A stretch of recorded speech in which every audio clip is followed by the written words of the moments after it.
পিছলা পড়ে গেছে। আমি পিছে ঘুরে তাকায় দিচ্ছি, ছাওয়াল আমার মামা করে ডাকছে, গর্তে থেকে মামা করে ডাকছে।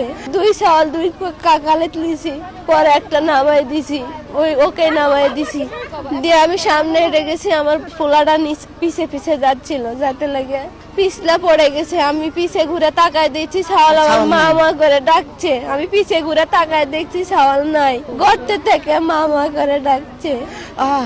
আমরা সংবাদ পেয়েছি এখানে যে একটা শিশু 6 ইঞ্চ একটা মানে পাইপের ভিতরে পড়ে গেছে। এই সংবাদ পাওয়ার পর আমাদের জনবল তানুর থেকে এবং রাজশাহী থেকে আমরা আসলাম। আসার পর ঘটনার পরিস্থিতি দেখলাম দেখে গর্তটার উপর দিয়ে আমরা আসার আগে পাবলিক কিছু মাটি কাটার পরে মাটিগুলো ভিতরে পড়ছে। যে তারপরেও আমাদের সার্চ ভিশন ক্যামেরা দিয়ে আমরা দেখলাম বাচ্চাটার কি অবস্থা।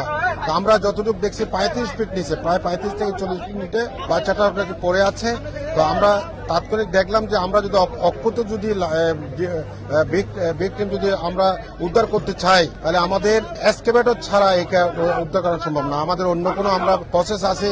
যদি লাইভ ভিকটিম যদি মৃত থাকে বলে মনে হইতো, তাহলে আমরা অন্য প্রসেস করতাম। আমরা মনে করি ভিকটিম হয়তো জীবিত আছে, এই জন্য আমরা এক্সকেভেটরের মাধ্যমে মাটি খনন করে আমরা ভিকটিম আমরা উদ্ধার করার চেষ্টা করছি অক্ষতভাবে। আমাদের ফায়ার ব্রিগেড থেকে আমরা 3টা ইউনিট, চাঁপাইনবাবগঞ্জ, রাজশাহী এবং তানুর, আমরা 3টা ইউনিট এসে আমরা এখানে কাজ করছি।